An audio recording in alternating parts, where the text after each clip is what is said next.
you guys would love. I think you'd all love this documentary. I'd have to check that out. It's pretty special. What is it called again? Beastie Boys Story. Okay. Nice. My next one is, since we were supposed to have done our green room screening last Friday, I believe, which obviously couldn't happen yet, but it's not canceled, just delayed. I thought we could celebrate Anton Yelchin, the actor, by watching his documentary called Love and Tosha. And it's free right now, free on Vudu. So check that out. Nice. Amazing I'm all stuff. about that voodoo. Yeah, especially if you're like less familiar with him, I would encourage you to watch it more because they depict him so well. It's an incredible documentary. What is that documentary called? Love and Tosha. Okay.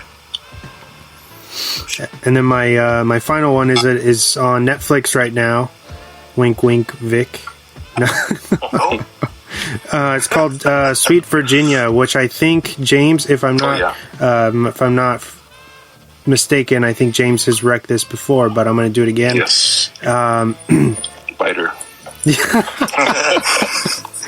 Yeah, Sweet Virginia. It's a crazy kind of mystery drama, like small indie film that's very poignant and it's kind of, I don't know the word. Just check it out. Yeah. It's amazing. Yes. Sweet Virginia. John Bernthal, aka The Punisher, also from Netflix. On Netflix? Imogen Poets, who is also in Green Room, funny enough. And Christopher Abbott, who is the most fucking underrated actor working right now, I think. Check it out. It's called Sweet Virginia on Netflix currently. Sweet Virginia. Yep. Cool. You won't be disappointed.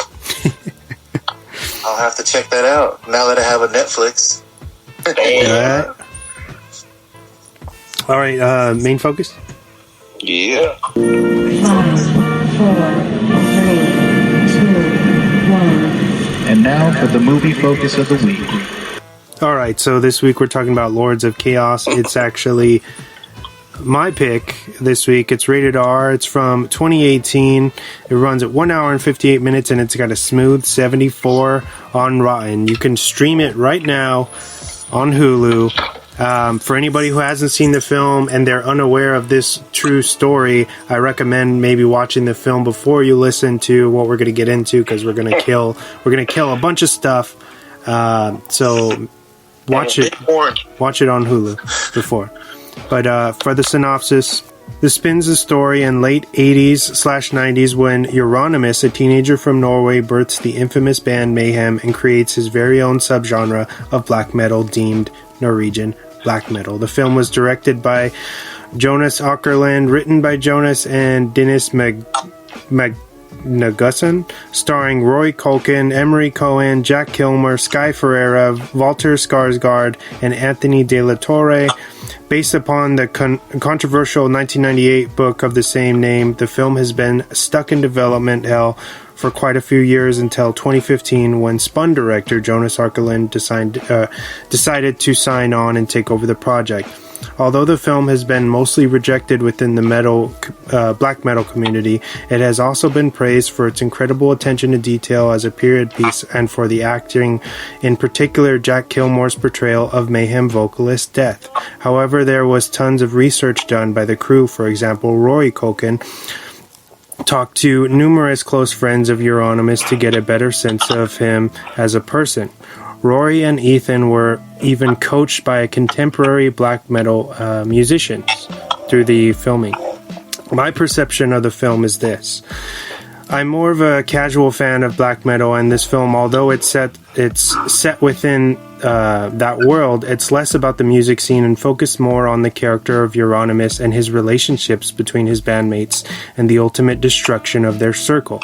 The film is engaging and complex, leaving you feeling both repulsed and fascinated. I personally loved it But looking from outside of the box, I could see why people could be polarized by this picture and not really understand what it was trying to accomplish. The Lords of Chaos.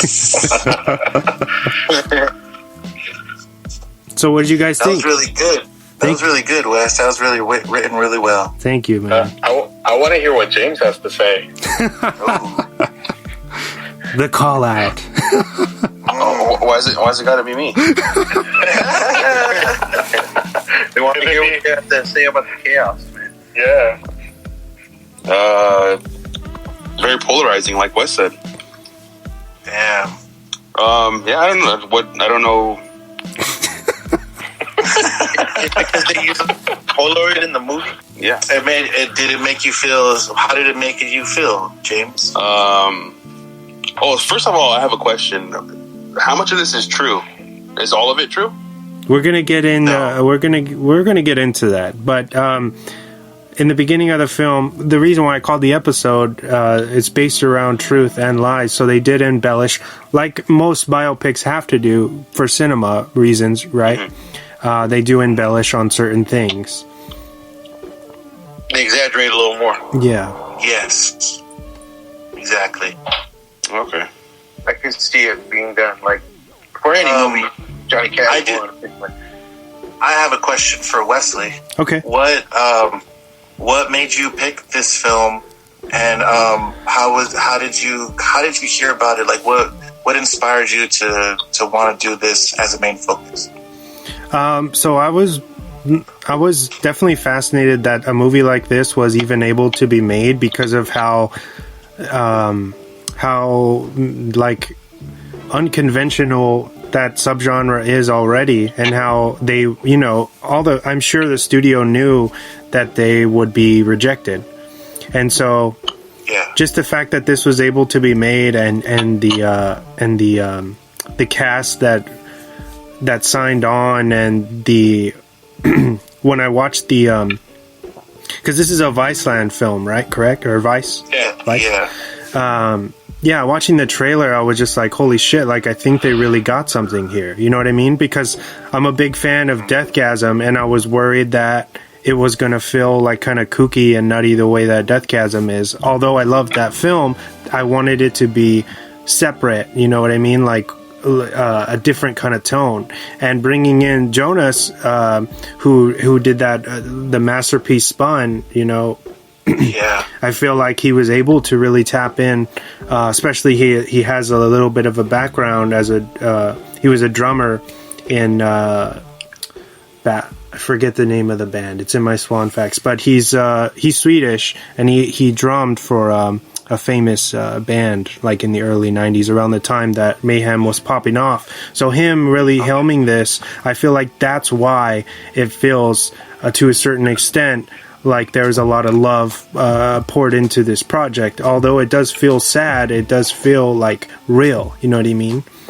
Yeah. And feels genuine. Yeah, it feels genuine. But at the same time, it's from his perspective. So of course, anybody can argue this is wrong, this didn't really happen, or this has been construed in another way. That's the whole point of filmmaking. You know what I mean? I feel like it was him acting out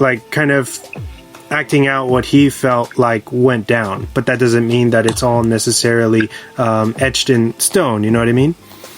Correct. Yeah, I felt like he gave the audience that taste when he wrote in the beginning of the film, based on true and lies. So, kind of gives you a warning. Yeah. Like, don't believe everything you see, and don't believe everything that you hear. And answering your second question about why I thought it would be a good idea to do this as a main focus, we really haven't done something as, I feel like, you say, that can disconnect our audience the way that this film does. Because watching it, I feel like although it is pretty hard to watch some of this stuff, and it feels very grimy.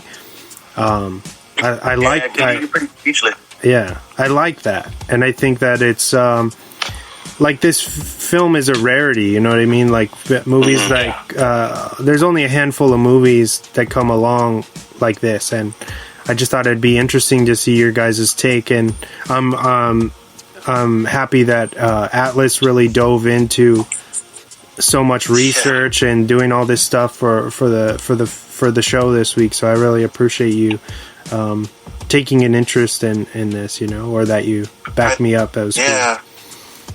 No problem, man. I thought it was a really interesting topic, and I knew about the band before, and I always heard about the quote unquote like the legendary Mayhem and what their band was. I actually worked with this dude who was like obsessed with the band, so he would tell me about and he would play them all the time at work and stuff. But I remember when this movie came out, I didn't pay it too much attention until I saw the actual trailer, and the trailer is what got me.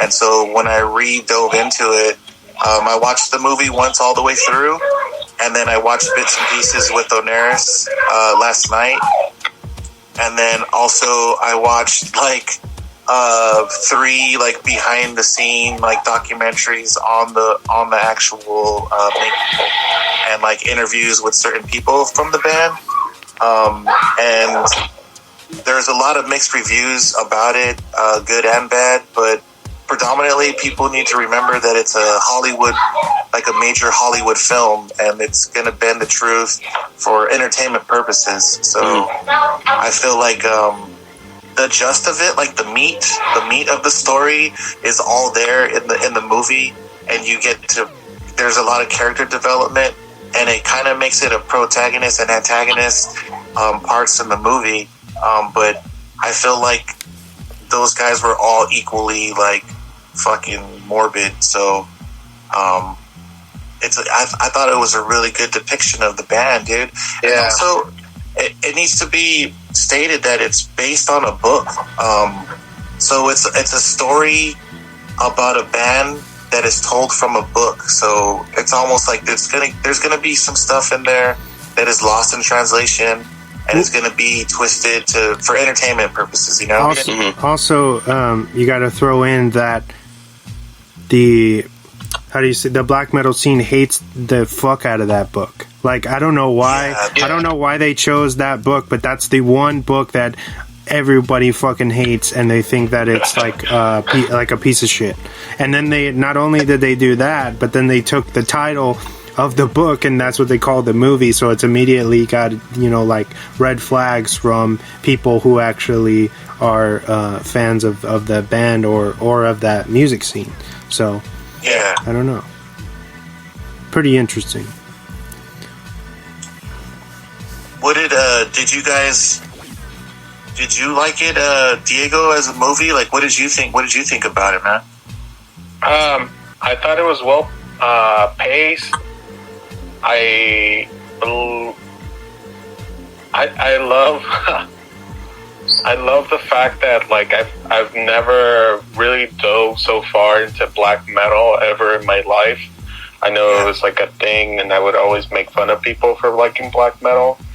Shit. This is just a personal choice, but it's always it's always I would like to state that it's always interesting to learn new shit.